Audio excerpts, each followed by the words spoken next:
Efésios capítulo 3. Eu vou focar a partir do verso 14 até o fim do capítulo 3, mas eu vou ler desde o início do capítulo 3. Efésios capítulo 3.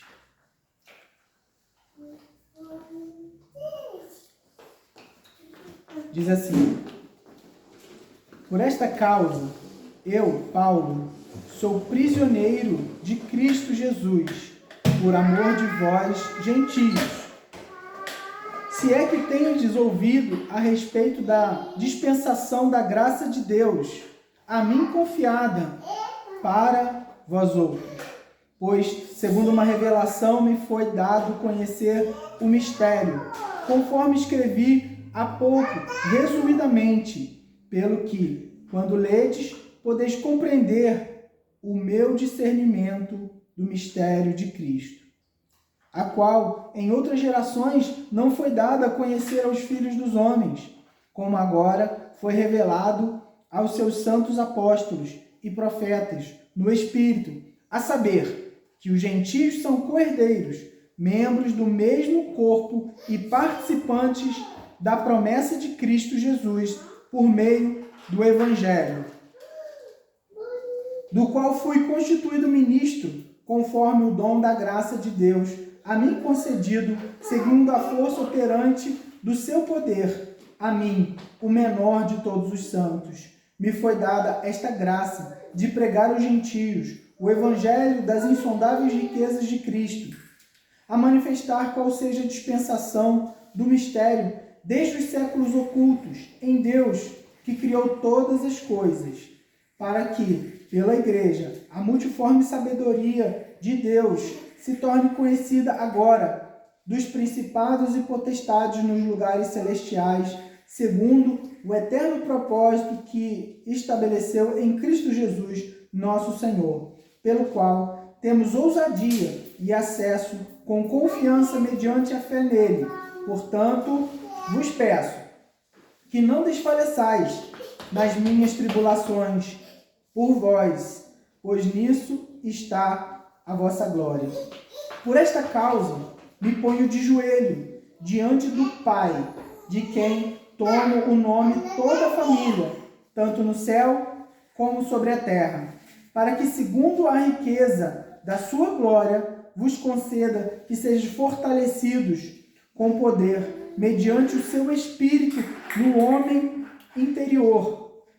Assim, habite Cristo em vosso coração, pela fé, estando vós arraigados e alicerçados em amor, a fim de poderdes compreender com todos os santos qual é a largura e o comprimento e a altura e a profundidade, e conhecer o amor de Cristo que excede todo o entendimento, para que sejas tomado de toda a plenitude de Deus. Ora, aquele que é poderoso para fazer infinitamente mais do que tudo que pedimos e pensamos, conforme o seu poder que opera em nós, a ele seja a glória na Igreja e em Cristo Jesus, por todas as gerações, para todo sempre. Amém. Senhor, nós agradecemos por Tua palavra, agradecemos, ó Deus, pela revelação que o Senhor coloca diante de nós, ó Deus, que em um outro tempo não estava, Senhor, clara, mas o Senhor, por meio do Teu amor, por meio dos Seus santos, ó Deus, daqueles, ó Deus, que o Senhor levantou, nos disponibilizou, Pai, o texto sagrado, para que pudéssemos, ó Deus, viver de acordo com a Tua vontade e entender, ó Deus, o caminho da salvação e recebê-lo, ó Deus, pela fé em Ti. Nós te pedimos, ó Deus, em nome de Jesus, que a Tua palavra a ser explicada nesse momento, ó Deus, seja, Senhor, canal do Senhor para a transformação das nossas vidas e mudança, Senhor, em todas as coisas. Nós te pedimos isso, ó Deus, e já te agradecemos em nome do Senhor Jesus. Amém. Meus irmãos,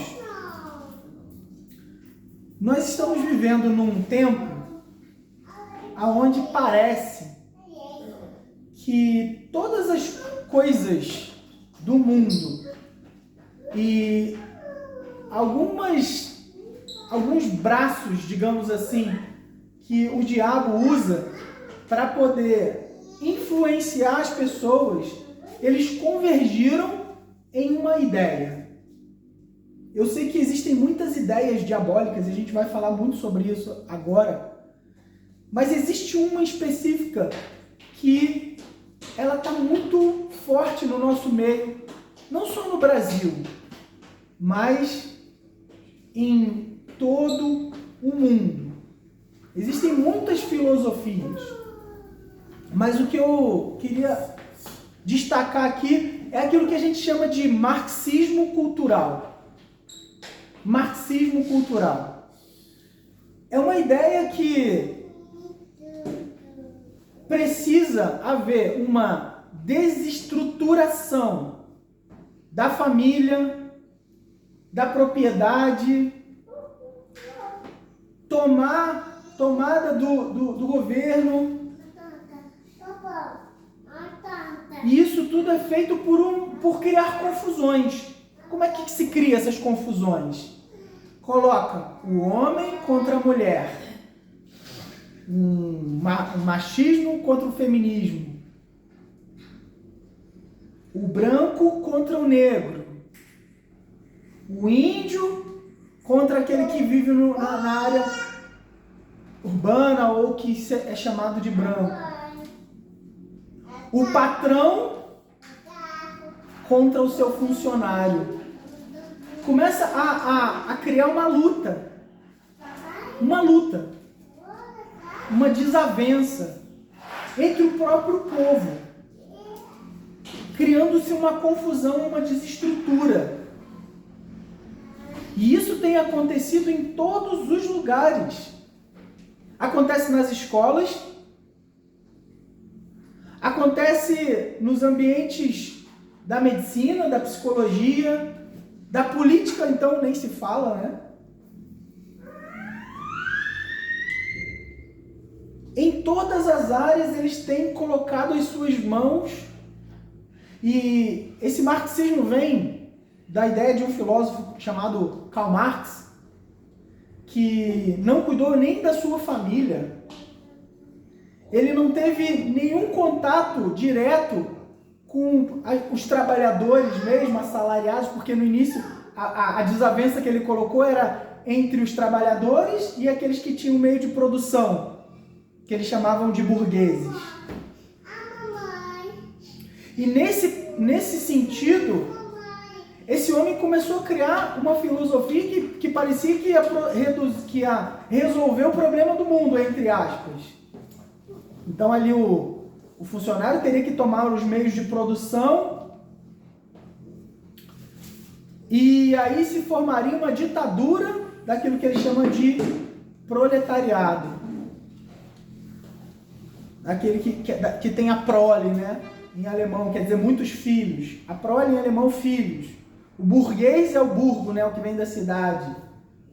Então ele tomaria os meios de produção e aí ele tomaria o lugar do chefe dele. Mas é muito interessante quando essas coisas acontecem, porque aí o proletariado ele começa a se tornar o opressor, né? Enfim, essas ideias, elas se sustentaram durante um tempo, as pessoas criaram um ídolo ali, e vieram revoluções, e depois vieram guerras, e a gente viu que não ajudou em nada, porque realmente o que dava certo era muito trabalho, pessoas trabalhando com dedicação, colocando seu coração no seu esforço para poder sustentar sua casa, sua família. Muitas guerras vieram por causa de ideias como essa. Como essa ideia deu muito errado, o que eles fizeram? Não, vamos fazer o seguinte. A gente queria fazer isso por meio da guerra. Queria fazer isso por meio da Revolução Armada. Não vamos fazer mais desse jeito, não. E aí veio uma ideia de outros filósofos dessa área, por exemplo, Antônio Gramsci, que falou assim, vamos começar por baixo. Vamos começar a pegar a mente das pessoas. Vamos começar a corromper as crianças. A ideia é essa. Vamos destruir a família. Porque se você destrói a família, você destrói as heranças, você destrói o maior bem que faz com que você proteja o lugar onde você está. Vamos destruir a moralidade. A gente sabe que muitos impérios caíram por conta da falta de moralidade. Muitos impérios caíram porque as pessoas, os imperadores, alguns, começaram a viver uma vida de devassidão. Muitas mulheres, muito vinho. E foi assim com o Império Romano também. Caiu por conta de destruição dos valores da família. E é por isso que essa ideia vai funcionar. Destrói os valores familiares.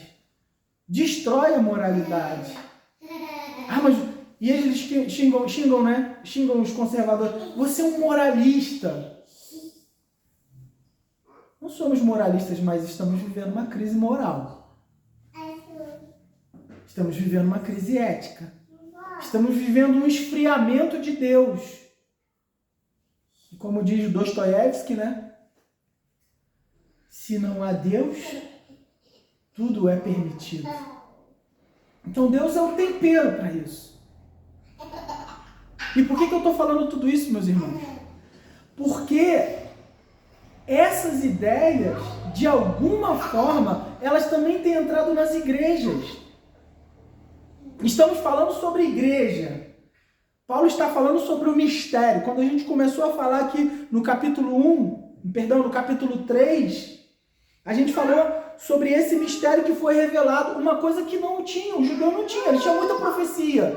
Mas esse mistério da igreja, de judeus e gentios, se tornando um povo em Cristo, judeus e gentios se tornando um povo em Cristo, é um mistério que foi revelado. Que Paulo, ele vai deixar muito claro aqui do verso 1 até o verso 13 do capítulo 3. Falando sobre essa revelação, judeus e gentios, sobre essa riqueza do evangelho, sobre a igreja como um canal de conhecimento da vontade de Deus. E é por isso que Jesus, no Sermão do Monte, ele vai lembrar que nós somos sal da terra e luz do mundo. O que o sal faz? O sal, ele impede que as coisas apodreçam. O sal, ele tempera. Mas o sal, ele impede que as coisas apodreçam. E numa sociedade onde a tendência são as coisas apodrecerem, quem seria o tempero ou um instrumento de conservação para que as coisas não apodreçam? É somente a igreja. É somente a igreja. Somente a igreja pode ser esse sal que vai conservar. Então você quer conservar as coisas lá de 1950, 1930, da idade do período medieval? A gente conserva aquilo que é bom. A gente quer coisas modernas, sim. Utilizamos de tecnologia, utilizamos de distribuição em massa de literatura, temos hoje Bíblias impressas por conta de tecnologia. Mas nós não queremos destruir aquilo que é da vontade de Deus, por isso que nós queremos conservar. Nós não queremos como são chamadas essas filosofias marxistas, de progressismo. Querem o progresso, mas destruindo os valores da família. Eles não querem progresso nenhum. Eles querem destruir. E quando tudo estiver destruído, eles tomam. Tem ideia mais satânica do que essa? Tem o islamismo,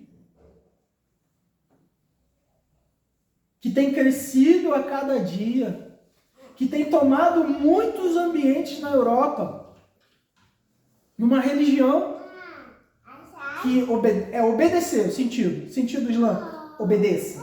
Não questione, obedeça.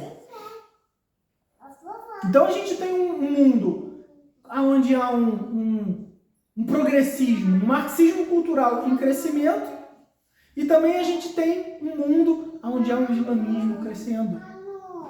E no meio disso tudo, outras muitas religiões e a Igreja do Senhor também. E todas as profecias estão se cumprindo, e a gente vê a igreja cada vez mais sendo amassada, cada vez mais sendo tolhida na sua voz, cada vez mais as pessoas olhando para a igreja e dizendo que a igreja é o problema. Quando meus filhos eram criança, eu falava para eles: olha, filhos, vai chegar um momento em que o certo vai ser errado e o errado vai ser certo. Vocês vão ver isso. Porque vão perseguir a igreja, e talvez não seja daquela forma, colocando espada no pescoço, nem mandando para o Coliseu Romano ser devorado por leões, mas tolindo com ideias, trazendo aquilo que é certo vai se tornar errado, e aí você cria leis para poder perseguir. Hoje a gente não pode educar nossos filhos mais, pode dar uma palmada, não pode orientar na palavra, não pode confrontar, por exemplo, essas ideias que acabam levando até a pedofilia que a gente vê hoje aí. Então Paulo, a partir aqui do verso 14, ele vai dizer o seguinte, falando para a igreja em Éfeso, verso 14: por esta causa eu me ponho de joelho diante do Pai. Meus irmãos, os judeus, o costume judaico era a oração, eles oravam de pés e com as mãos erguidas. Era o costume judaico. Então Paulo, nesse momento, ele está preso, a gente já sabe disso, ele está preso em Roma, próximo da sua morte, e ele está escrevendo. E imagine que Paulo, nesse momento, ele fala assim: agora eu vou me colocar de joelhos por vocês. Então isso representava uma seriedade muito grande. Obviamente todas as coisas que ele fala são sérias, mas um quebrantamento. Pensa em nós. É sempre assim, a gente está dirigindo no carro, a gente está: Senhor, orienta, me ajuda, abençoa fulano de tal. Não sei se vocês fazem isso, mas eu normalmente quando eu estou dirigindo, talvez seja a hora onde eu mais oro. Sabe? Estou preparando o sermão: Senhor, fala com o povo, me orienta, ilumina. Senhor, no trabalho, Senhor, prospera isso daqui, para que a gente possa ter saúde, levar o pão para casa, ter abundância. Mas já parou para pensar em todas as vezes que você parou e colocou o joelho no chão? Que você falou assim: eu preciso de um tempo diferente hoje. Certo é que façamos isso diariamente. Mas me parece que quando a gente para e fala assim: ó, vou fechar a porta aqui, o que é o que Jesus orienta que a gente faça sempre em secreto, e o meu Pai que vem em secreto, ele vai me abençoar. Esse momento é um momento que deveria ser diário. Mas a gente percebe que esse momento é quando as coisas estão mais desafiadoras. Eu preciso colocar meu joelho no chão e falar com Deus. E aí o apóstolo Paulo, por que ele ora? Ele está dizendo: por esta causa eu me coloco de joelhos diante do Pai. E ele está dizendo: qual é essa causa? Qual é essa causa? Essa causa é aquilo que a gente já havia falado desde o início, do início da carta aos Efésios, das bênçãos de Deus, dadas lá no primeiro capítulo, quando a gente fala das bênçãos de Deus Pai, as bênçãos de Deus Filho, bênçãos de Deus Espírito Santo. No capítulo 2 ele fala que nós estávamos mortos e Deus nos deu vida. A vida que Ele nos dá é por esta causa. No capítulo 3, no início, o ministério da igreja. No capítulo 3, no início, o mistério da igreja e o ministério da igreja. Quer dizer, esse mistério sendo revelado e esse ministério sendo desenvolvido. Então, Paulo ele vai se colocar de joelho nesse momento e a palavra diz aqui, verso 15, que ele toma o nome de toda a família de Deus, tanto no céu como sobre a terra. Então a gente precisa entender, quando ele fala tanto no céu como sobre a terra, que toda essa família, ela tem uma origem.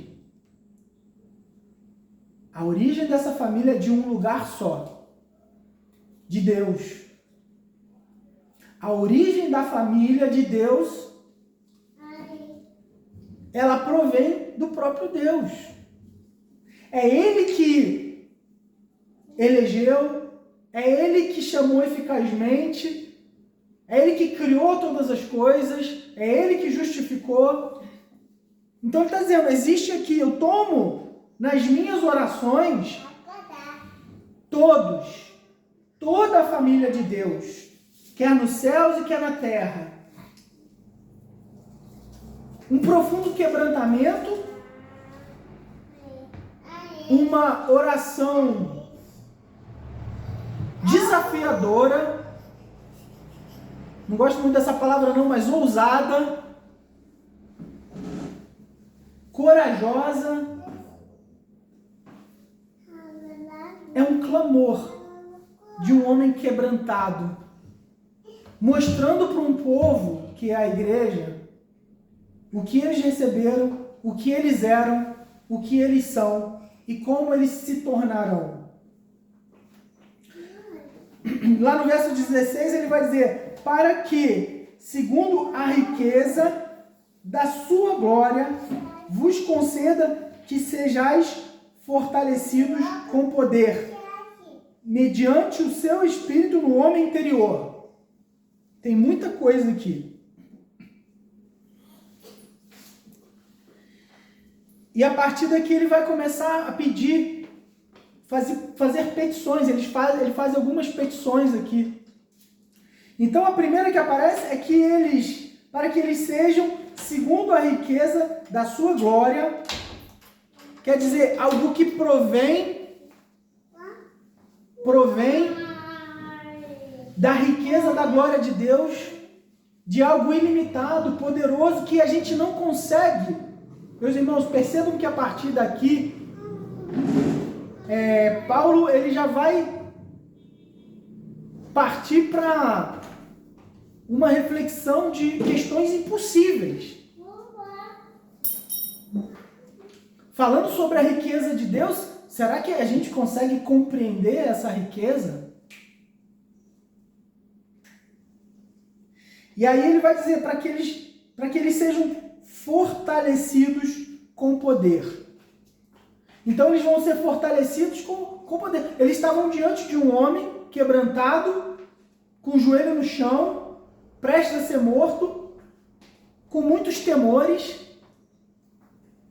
Mas ele está falando, eu preciso orar por vocês para que vocês sejam fortalecidos no poder de Deus. E meus irmãos, vou dizer uma coisa a vocês. Não há como ser igreja atuando, fazendo a vontade de Deus, sem o poder de Deus. Nós precisamos... Olha, gente, uma atitude de quebrantamento, uma petição para que Deus conceda poder. Para que Deus nos dê um poder para quê? Para que sejamos fortalecidos mediante o seu espírito no homem interior. Esse homem interior, o que ele pede para que a gente seja fortalecido é na nossa mente, na nossa vontade, no nosso coração, nas nossas emoções, para que a gente possa suportar os desafios. Os desafios de todas as situações, ou que sejam perseguições, que sejam o trabalho da igreja, a criação de filhos, matrimônio, lidar com os nossos próprios dilemas no nosso coração. Então ele pede, e é no poder do Espírito Santo. E a gente tem uma tendência, meus irmãos, a dar sempre ênfase a uma das pessoas da Trindade, né? Eu vi uma igreja e estava escrito lá, Casa do Pai. Eu falei, podia ser Casa da Trindade, né?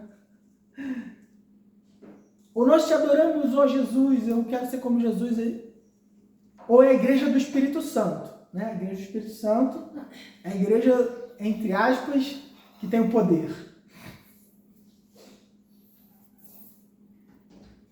Mas esse poder, ele não é poder para poder, como a gente vê muito tempo, muitos lugares por aí, né? Parece que a pessoa liga numa tomadinha quando entra no culto, e aí parece que agora vem o poder.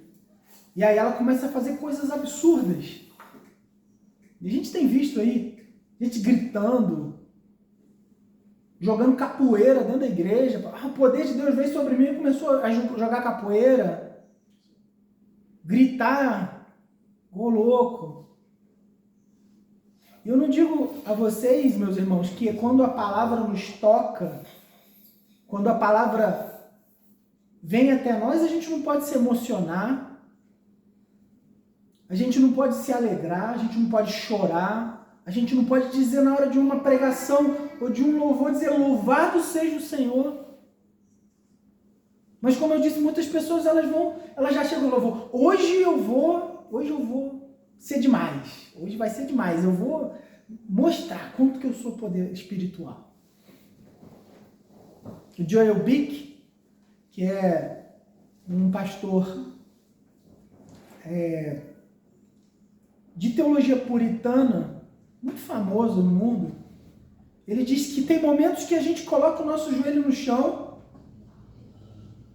e a gente se coloca em oração, que a gente sente o toque de Deus, o tocar do Senhor no nosso coração.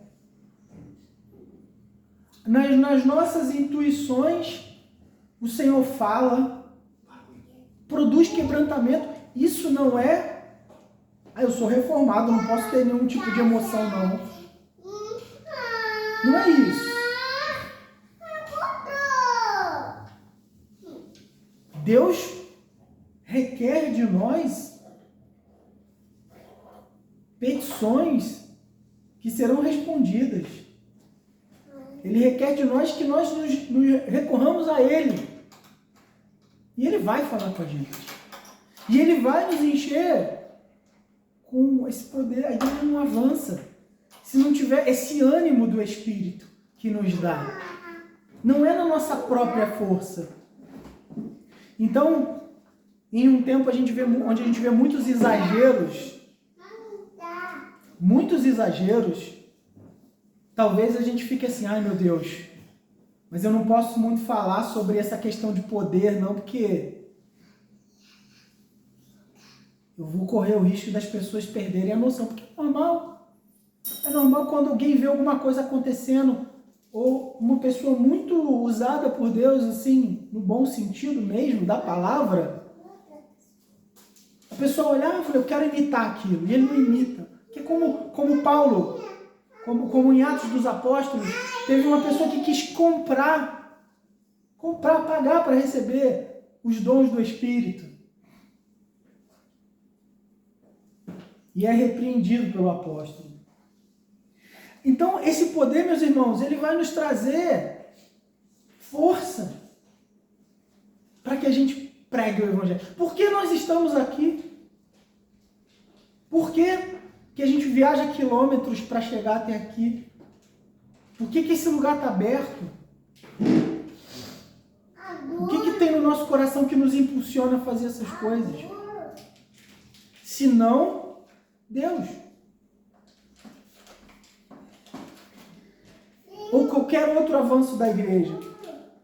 Então, Paulo, ele ora para que a gente seja fortalecido no seu poder, no homem interior. E esse homem interior, quando a palavra fala, é a mente do homem interior.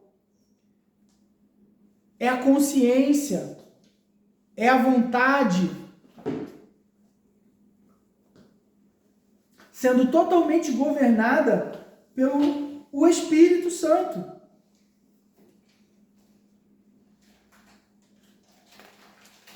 E aí ele vai dizer, lá no verso 17, e assim habite Cristo em vosso coração pela fé, estando-vos arraigados e alicerçados em amor.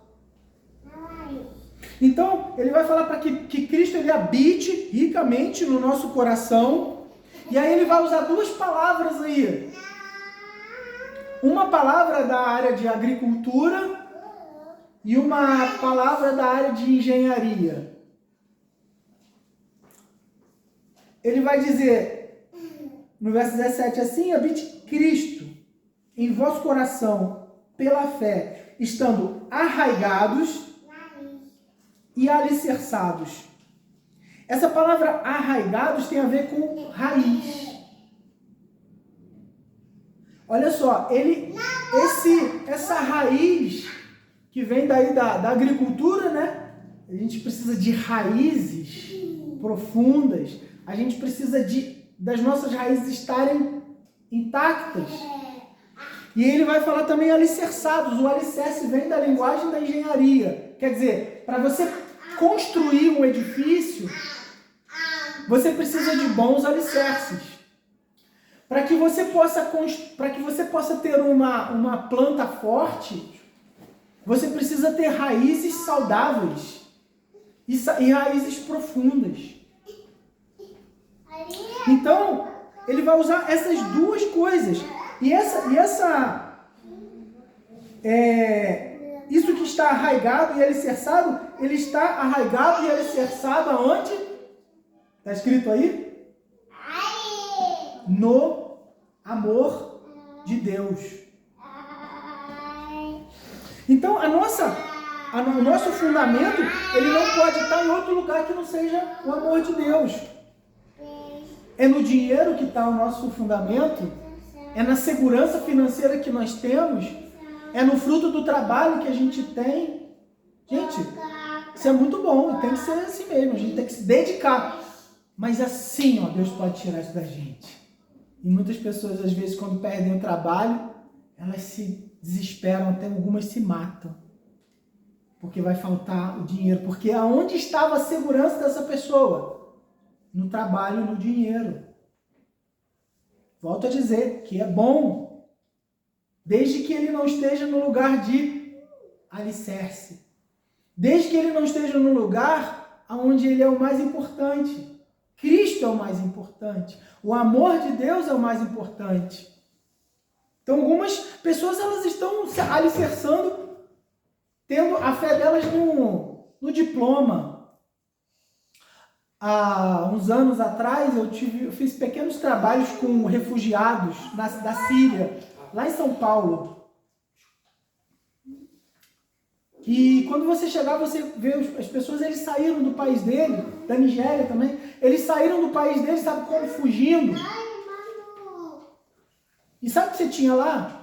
Você tinha engenheiros, você tinha médicos, perderam tudo, perderam suas famílias, eram famílias todas pulverizadas, uma mulher ali, seu marido não estava, uma criança, um outro homem que era de uma mulher que já não estava ali, era tudo pulverizado, saíram fugidos lá, pegaram o que tinham e vieram para o Brasil, em navios, alguns ficaram sem dente, por causa do tempo que eles ficaram sem cuidado, e um deles falava, né, a gente ajudava com aula de português, e um deles falava, eu sou médico, mas meu diploma não vale nada aqui. Eu sou engenheiro, mas meu diploma não vale nada aqui. Para vocês terem uma ideia, o sujeito que conseguiu começar a vida mais rápido foi o sujeito que cortava o cabelo, que era cabeleireiro. Mas os diplomas, a gente precisa deles, sim. E ainda mais no tempo que a gente está vivendo hoje, que o Ministério da Educação é quase tudo encher linguiça de mais doutrinação de marxismo. E o que você vai pegar de que vai fazer você um especialista na sua área também é muito pouco. Então os diplomas eles estão vindo só para poder ser mais uma coisa que você tem para te habilitar, não com habilidade técnica, mas para habilitar você ou te dar o direito de você exercer uma função. Mas você percebeu como que Deus pode tirar essas coisas de nós tão fácil?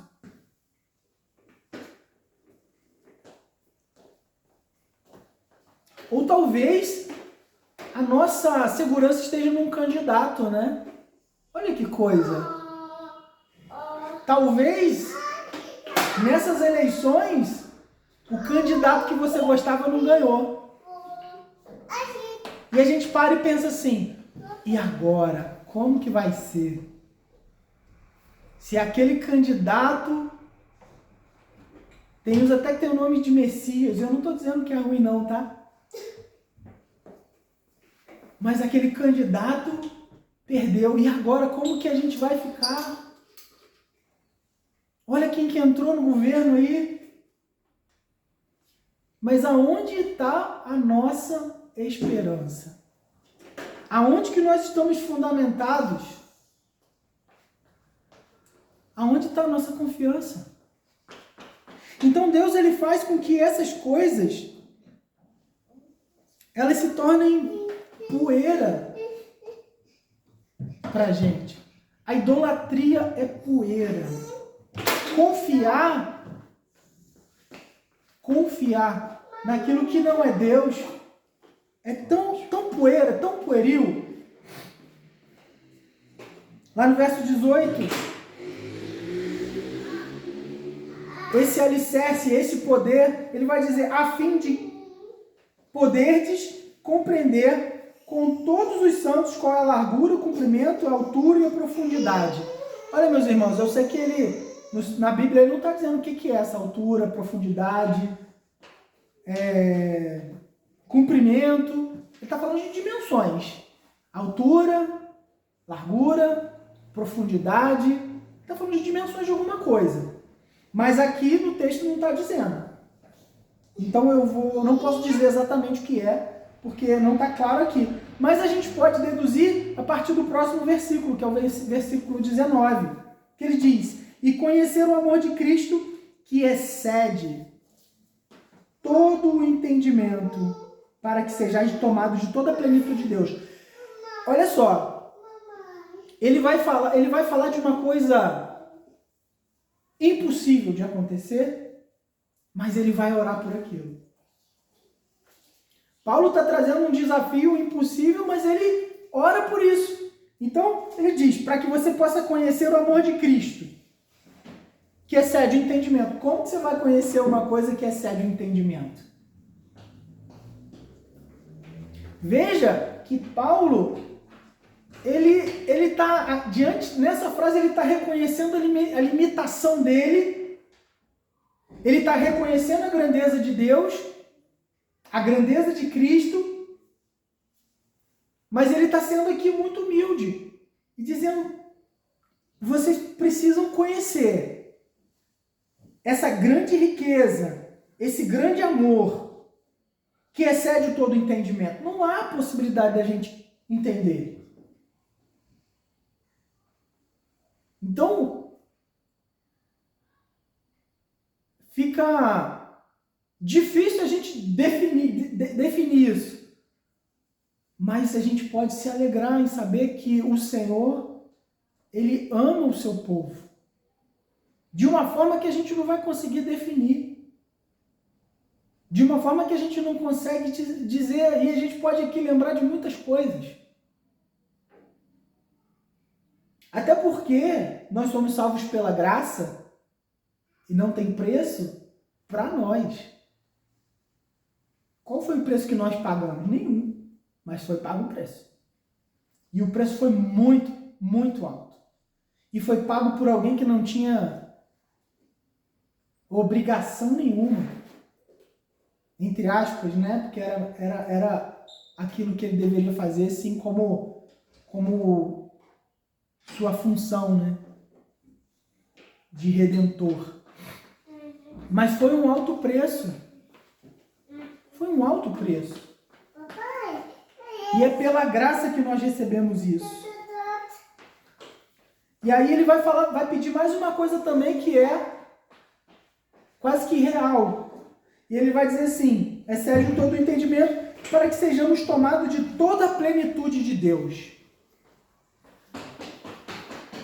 E aí aqui as nossas convicções teológicas, o nosso conhecimento bíblico, tudo aquilo que a gente sabe. Eu gosto muito de estudar, mas tudo que eu aprendi, eu sei até hoje, que Deus me mostrou por meio da sua palavra, talvez seja muito limitado diante disso que Paulo está dizendo aqui, para que sejamos tomados de toda a plenitude de Deus. Talvez nenhum de nós chegamos a uma pequena porção disso. Mas Paulo, ele está totalmente rendido. Ele não tem nada. Ninguém. A única coisa que ele tem é Cristo. Dali, alguns anos, ele estaria morto e com Cristo. Então ele foi de alguma forma tomado por Deus. Tomado por essa plenitude. Mas é uma... Em vida aqui, a gente para para pensar, Senhor, será que em algum momento eu cheguei próximo disso? E isso, meus irmãos, não deve ser algo que a gente vai dizer assim, não, eu não quero isso. Já que é uma coisa tão impossível conhecer o amor de Deus, já que é uma coisa tão impossível ser tomado da plenitude de Deus, eu vou desistir disso, eu não tenho que desistir. Eu tenho que prosseguir buscando o Senhor. Eu tenho que prosseguir buscando conhecer o amor de Deus e ser tomado dessa plenitude. Lá no verso 20,